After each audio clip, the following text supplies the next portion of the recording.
आप सदा सबका भला करते हो और आपको फिर भी दुख मिलता है।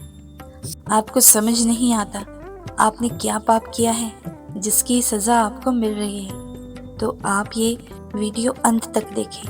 आपको आपके सारे प्रश्नों के उत्तर मिल जाएंगे। एक महात्मा थे, उनके 2 शिष्य थे। जीवन भर उन्होंने भजन ही किया था।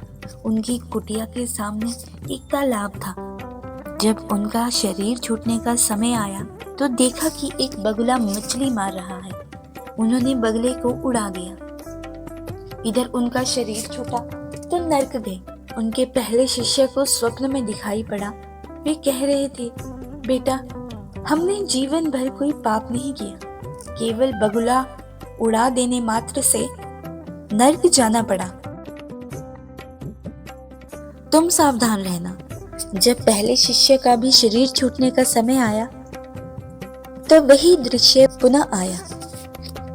बगुला मछली पकड़ रहा था। गुरु का निर्देश मानकर उसने बगुले को नहीं उड़ाया। मरने पर वह भी नर्क जाने लगा। तो दूसरे शिष्य को आकाशवाणी मिली कि गुरु जी ने बगुला उड़ाया था, इसीलिए नर्क गए। हमने नहीं उड़ाया, इसीलिए नर्क में जा रहे हैं, तुम बचना।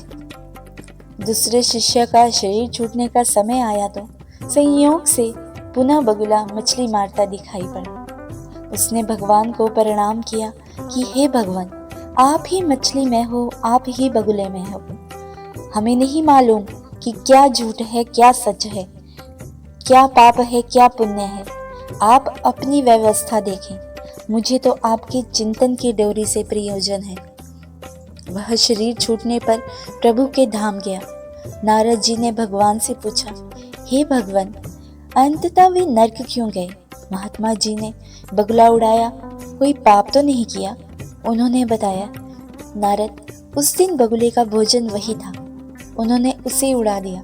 भूख से झटपटाकर बगुला मर गया, अतः पाप हुआ, इसीलिए नर्क गए। नारद जी ने पूछा, दूसरे ने तो नहीं उड़ाया, वह क्यों नर्क गया? बोले, उस दिन बगुले का पेट भरा था, वह विनोदवश मछली पकड़ रहा था, उसे उड़ा देना चाहिए था, शिष्य से भूल हुई, इसी पाप से वह नर्क गया। नारद जी ने पूछा, और तीसरा? भगवान ने कहा, तीसरा अपने भजन में लगा रह गया, सारी जिम्मेदारी हमारे ऊपर सौंप दी। जैसा होना था वही हुआ, किंतु मुझसे संबंध जोड़े रह जाने के कारण मेरे ही चिंतन के प्रभाव से वह मेरे धाम को प्राप्त हुआ। अतः पाप पुण्य की चिंता में समय को ना गंवाकर जो निरंतर चिंतन में लगा रहता है वह पा जाता है। जितने समय हमारा मन भगवान के नाम रूप गुण धाम और उनके संतों में रहता है, केवल उतने समय ही हम पाप मुक्त रहते हैं। शेष सारे समय पाप ही पाप करते रहते हैं। संत महात्मा समझाते हैं कि भजन सिमरन के अतिरिक्त जो कुछ भी किया जाता है वह इसी लोक में बांध कर रखने वाला है, जिसमें खाना पीना सभी कुछ आ जाता है। पाप पुण्य दोनों बंधनकारी है। इन दोनों को छोड़कर जो भक्ति वाला धर्म है, अर्थात मन को निरंतर भगवान में रखे, तो पाप पुण्य दोनों भगवान को अर्पित हो जाएंगे। भगवान केवल मन की क्रिया ही नोट करेंगे।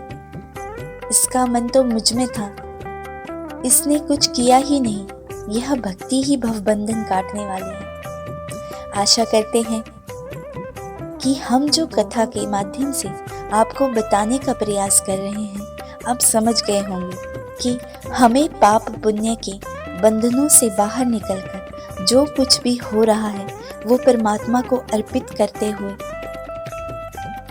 कोई भी कठिन से कठिन परिस्थिति में भी आपको कुछ नहीं करना है, केवल और केवल परमात्मा का चिंतन करें और परमात्मा को अपनी व्यवस्था के अनुसार सब करने दें। जब वो व्यवस्था करता है तो दुख सुख में बदल जाता है।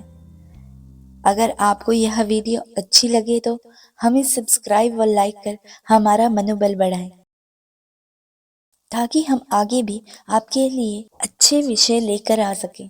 धन्यवाद।